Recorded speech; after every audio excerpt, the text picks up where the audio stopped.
September 11, 2001. A day that ignited a fire within us. A day that forged a generation of warriors. In this episode, we honor the 23rd anniversary of the 9/11 attacks by sharing personal stories from Marines who lived through that fateful day and its aftermath. We were the few, the proud, called to serve in the aftermath of that fateful morning.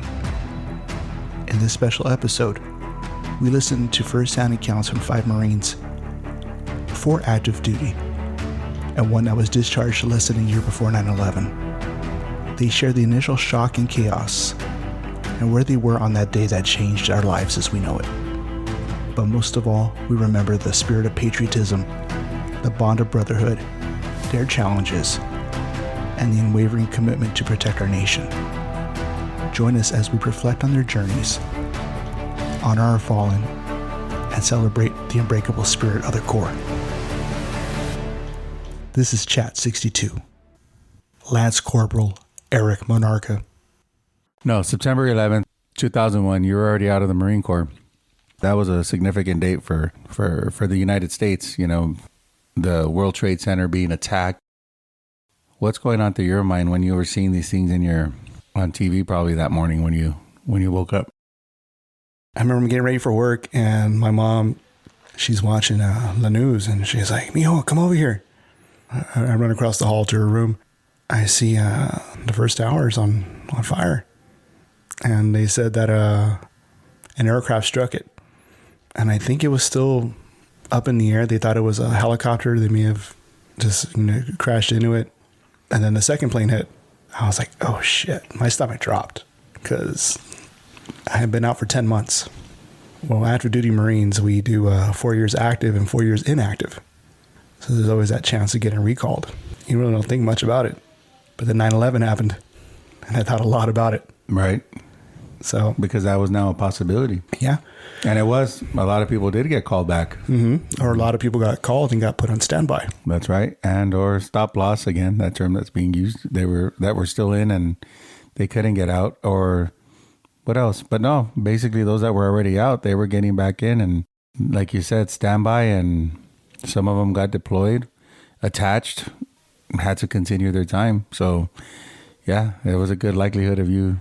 Yeah. They found me in DMAC. I got a phone call, Marine Corps Reserve, and I was put on standby. I had to go get a physical. I think I ever talked about that. Oh, really? No, I don't think you ever did. Yeah. Okay. And I was all freaked out because I dropped a ton of weight. I was running. I felt good. And I was like, fuck, dude, they're going to throw my disability out the window.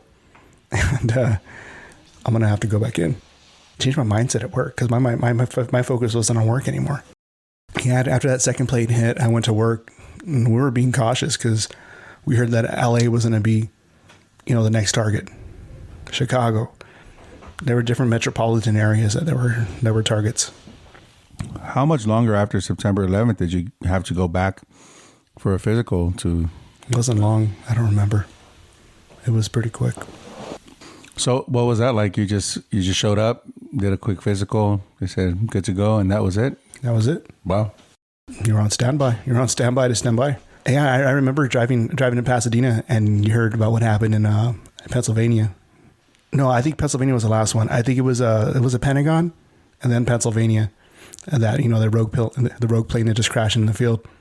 Like, dude, is this gonna be over or what? I remember the tone in the office was just so somber. We were paranoid. One of the girls I was working with, she was gonna go to Vegas on her honeymoon, like that following week, and she was all freaked out because all the planes went down at that time. They didn't go down, but Yeah, no flying. Yeah, no flying. Yeah, nobody was allowed to go into the airspace. Yeah, definitely an interesting time. What went through my head was, what's going to happen to these Marines that I left behind? What was going to happen to you guys? And back then, we didn't have any way to contact each other, Very few of us had cell phones. I don't think everybody was checking their military email, and when we didn't have social media, so we didn't keep in touch, really. It was definitely a lot harder to communicate back then. Stay in communication with one another, especially after getting out. Yeah, we really didn't know what was going on. We just knew something was happening. They told us to do a lot of crazy stuff. just to prepare everyone, getting motivated. You're going to war. Who's ready to go? You know, the formation after formation, things got a little bit more serious, more combat mindset. Yeah, it wasn't like the way. Yeah, it changed everything forever. Like, Yeah. I'm sure in the military and outside, that was our turning point in our lifetime. Like, we ever try to think back if there was like a turning point. Like meaning from peacetime to like now a serious time, or just a turning point of just within our lifetimes within ourselves. I think a turning point. I think both. Okay. It was, yeah, for Yeah. both, for sure. Because I saw it as, being out, the world changed. Sergeant Henry Navarez. September 11th was a crucial moment in our life because during that time before that, it was predominantly peacetime. Right. We had our things going on. I remember Operation Desert Fox. I remember like Korea. Kosovo, September 11th happened. What was going on in your head? I remember exactly when September 11th happened because somebody was banging on my door early in the morning. And at the time, I got a phone call early in the morning from the girl that I was like dating at the time. She called me at I think it was I want to say 6 in the morning because East Coast is 3 hours ahead. So my phone was ringing it off the hook over and over. And I'm like, what the fuck? Who's calling my phone, dude? So then I finally answer it and she's like, hey, wake up. Are you awake? I'm like, I'm just getting ready to get up. What's going on? Is it important? Is it an emergency? She's like, no, turn your TV on. So I was like, what turn my TV on for? I'm like, I'll get up in a little bit. She's like, just turn your TV on. And I could hear her kind of crying a little bit. So I turn the TV on and sure enough, the news footage is spot on directly on the first plane crashing into the, holy shit, what the fuck? What's going on? And she explained, somebody hijacked some planes, some terrorists hijacked some planes and shoot, they got another plane. They got 2 more planes hijacked. I'm like, what the fuck let me call you back. Hang the phone up, jump in the shower real quick, get in my camis, and then I just start watching the news. And I'm like, what the hell's going on? I don't know if were you guys there at the time or no? You guys were there? I was already out. You're already out? Yeah. So all I remember is that when we show up to work, the first thing that I do, hey, formation outside. Formation. Everybody get outside. So then they start telling us all right, after formation, everybody's gonna go back to the room. You guys are gonna pack your shit. I remember get an Alice pack ready. Crockett specifically saying, "We're going to war." He's like, "Fuck yeah, it's about time we're going to war." Yeah. So we're like, "Oh shit, what the fuck's going on?" All right, cool. So they're like, "Hey, I don't give a shit what you guys are doing. Everybody's gonna stop what you're doing right now. You're gonna go back to your rooms and grab your shit. You guys are gonna grab all your shit, bring it back out here on this basketball court, and we're gonna inventory everything." It was a basketball court. Well, right in front of pack. Right in front of the office. Yeah. So they're like, everybody's gonna grab their shit, bring your pack back. We're gonna inventory everything. Hey guys, we're fucking going to war. Do you not recall before though? There was what was it? Our Captain Means. Do you remember that guy? Yeah, I remember him, tall ass. Yeah, I remember. Yeah, where tall. Well, he would be like, I don't know, something's gonna happen. We don't know what, but something leading up into September 11th. Do you remember that, or not really? Yeah. So I do remember us having they shut down the base immediately. Oh yeah. Really? Nobody was able to go home. And then if you were on the phone, they would say you need to hang up now. Yep. Yeah. So they told everybody, get off your phones. The base is shutting down. I think this must have happened on a Thursday or a Friday, I want to say, right? Nobody went home for the weekend. You couldn't leave or come on the base. But the weekend before, they did give us, I recall them giving us some time off. They were like, oh, you guys get to have some time off. And then all of a sudden they were like, oh, we need to call some people back, whoever lives local. Oh, that was this. Okay. So I mixed up my story. I'm sorry. So they didn't actually shut down the base until that Sunday. Right. So they let us go home that Friday. And the local people who live there, which I was one of them, they called us back on a Saturday and said, everybody's coming back. I don't care what you're doing. Stop what you're doing. You need to report back to the base now. And check in with your NCO. Let us know your NCO. Check in with your staff NCO, and we'll take accountability after that. So then Sunday came, and Sunday was when they actually locked down the base. So from Sunday for 3 weeks, nobody could not leave the base, even if you lived out in town. It was just crazy because you would even just try to use the office phone that we would use for calling everybody, our family members, when we were like OD or whatever.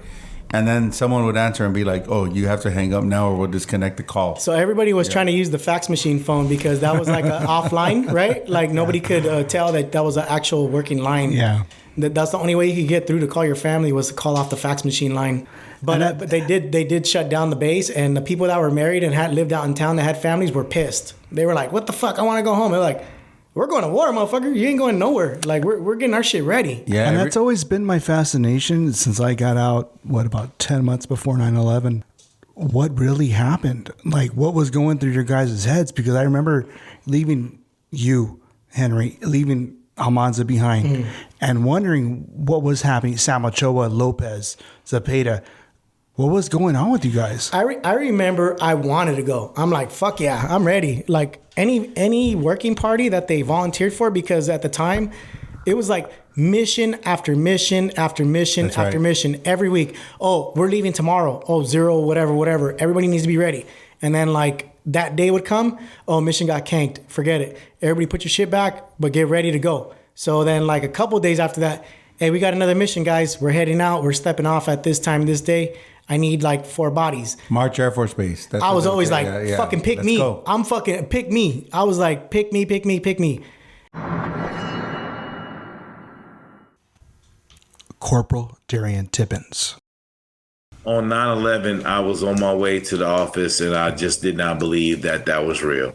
I thought it was a fake. I thought it was fake news. In my mindset, that was bullshit. Nobody could actually do that. When I got to the job, they verified the truth that it actually happened. And I said, oh, wow.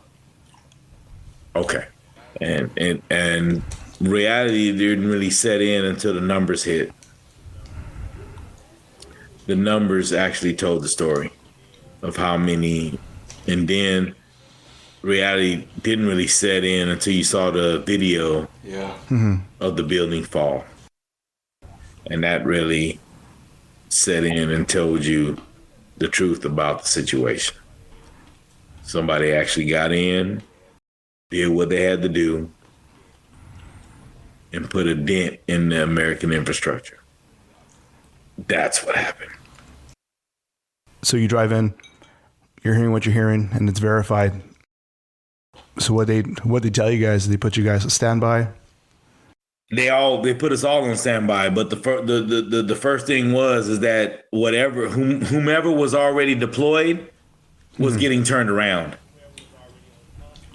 Whomever was already on pump, they weren't coming back to the States. They weren't coming back home. Whoever was on a 6-month, it just got extended to 18. So I'm trying to remember which unit was on deployment during that time. 2-5? No, 1-5. I think it was 1-5. There was 1-5. 2-5 was already back. So it was going back, it was going back through the cycle. So 2-4 was the end. 1-5 was next. So 1-5 was already on deployment. So 1-5 had to turn that ship around, go back to port, and drop 1-5 off because they were already close to whatever excursion or whatever battle was about to happen. So, and then anything else was coming later on. Because y'all remember in 2002, we received a new commander. His name was Colonel Dunford. Retired General Dunford, who actually signed my promotion certificate. And when he came in, he knew what was happening, and he knew what was going to transpire. So his words of motivation and expression was be vigilant, be ready, and understand that at some point we're heading out. Those basically were his words. I remember them distinctly. So with that being said, he prepared the regiment for what was about to happen. Some stuff was about to get called up, and everybody was about to go. It wasn't just about to be 2-5, 1-5, 2-4, 3-5, first CEB. It was about to be any swinging tail that could possibly move that wasn't on light duty, that wasn't on whatever it was. I recall the preparation that they were preparing to do whatever it is that he had to do. Sergeant Jeremiah Ramsey. So going back really quick, like when you were at PAC going through September 11th, right? And you know how I think we all recall certain things leading up to September 11th happening, seeing how I'm sure like you would see units going out and hearing these stories, right? And then you going to a new unit. When 9/11 happened, I was actually in Oki on ship. I was in Okinawa when 9/11 happened. I actually watched it happen on TV. So what unit were you with then? I was at the 31st MEU. I was still attached to PAC when 9/11 happened. We had a deployment from PAC. I think it was 1-5 when we went over to Oki. Yeah. And we was on ship when it happened. What were y'all thinking? I thought it was a movie. I thought it was like some Die Hard stuff. I'm like, man, I knew he had a new movie coming. I was like, is this it? Is this a new Die Hard? But I'm like, what time is it? I'm like, and then you see the first plane hit, and I'm thinking like it just blows up, and I'm thinking like, and then you turn the channel, it's on every channel. I'm like, yo, that's happening for real. And one of the Marines that was on the ship, his mom was in the building. Oh shoot, yeah. So he's calling her office. And I was like, no disrespect, but chances is she's not answering that phone, man. Wow. And you're on the USS Essex or which? Yeah. Mm-hmm. So it was scary. I'm like, man, I can't believe that this just happened. And then we get the call that they were attacking other smaller ships, because that's when one of the ships got attacked by a smaller ship they used as a bomb, and they rammed the ship and put a hole in it. Mm-hmm. And they were looking for the Essex. And they was like, if they hit a hole in that boat, a lot of people are going to die. Mm-hmm. That's the biggest ship that's out in the water right now. So we got orders to get that ship back to Japan immediately. So we had just got to Australia, and we were leaving. We were going to be there supposed to be there for 7 days. We just got there because I had just been on another boat, and not knowing that boat was leaving, and then we left from that boat to jump back on the Essex. So now the Essex is going to Australia. So I'm like, I'm going back. I just left here, and I'm going back. And then they got that call that we need to leave. So we get there within like 6 or 7 hours. They were trying to round up as many people as they can find and get everybody back on the ship. We got to go. And then we take off and get back to Oki. So what happened after that point when you guys got back to Oki? How long did it take for you guys to get back there? Maybe a couple of days, but it was like on high alert. We had all these different helicopters flying with us, other ships surrounding that bigger ship, because they were really, afraid that they were going to try to take the ship out. They were protecting the Essex. Yeah, they were very much well could have, because that's where all the ships, all the planes were landing on. All the amphibious, boats that go off. I mean, if this goes down and we have to get people off, we don't have enough places for people to go.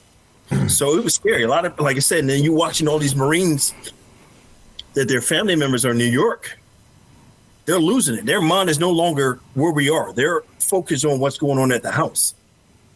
So they're out of the fight right now. They're done. I mean, it's everything, the morale, everything's just going down. Like America just took a hit. And not only did it take a hit here in the States, out there we were, everybody took a hit there too. So at this point, everybody's ready to fight. But we don't even know who we're fighting. Mm. But it's scary because you don't know what's going to happen. What's going to happen between them while we're on the ship trying to get back to Okinawa? What's going to happen between that point? We got a long sea journey to get back. We don't know what can happen. And after hearing one of these other ships, they got hit by a smaller boat and put a big hole in that boat, like, what if that happens to us? So now they got, fire watchers and stuff out on the flight deck all night. You got to pick an hour. Which hour you want? You want these two or the next two? But you got to be on the flight deck looking with binoculars and different things, NBGs. And if you see something, you say something. Hit the alarm and let everybody know. It was serious. Game changer right there. Yeah, It was wild, man. That was just the first, like, kind of real fear. And then my mom was like, you need to get out. You got to get out right now. They trying to kill people. Where you at? I said, I can't tell you that right now, Ma. You better tell them you need to get back here. I said, I don't make that decision. I'm still on a contract. Right. Well, I'm gonna call the attorney. Like, what attorney? They can't do nothing for me. I'm here. I signed a contract, Mom. I'm part of the crew right now until I'm released. I got nowhere to go. And during that time, my ex was pregnant with twins. They died because she was so stressed of all of that happening. Wow, that's heavy. There was a lot of stuff going on, and her mom being a ex-commander, and we were on a naval ship. She knew where to find me. She was calling on that ship. They couldn't get me back, but there was well, he has his wife is pregnant and they're in the hospital, and his kids might not make it. What are you guys going to do for them? He's like, well, ma'am, it's Commander Jet to you. I mean, she was going off on them. I was like, but it's nothing really we can do. You can't do much. I can't do much from here. You can't do much from here. Even with your status as being a commander, and so many people from Camp Pendleton, all the generals and different things, there's nothing you can do. But she tried. She's like, the best thing we can do is get him back on early party. Come back early. Was that able to happen, or? They got me back, but by the time they got back, the kids had already passed. I got a chance to see them, touch their little bodies, but it was too late for them. It's two boys, twin boys.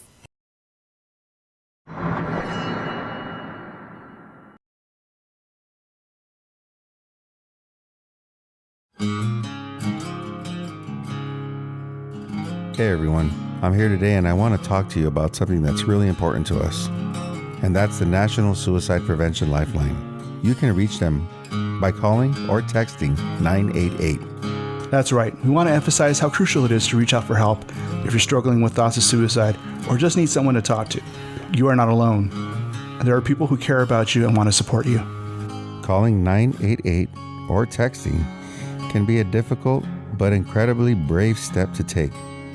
It takes courage to reach out for help, but it's often the first step towards healing and finding a more positive path forward. Remember, you are strong, capable, and loved.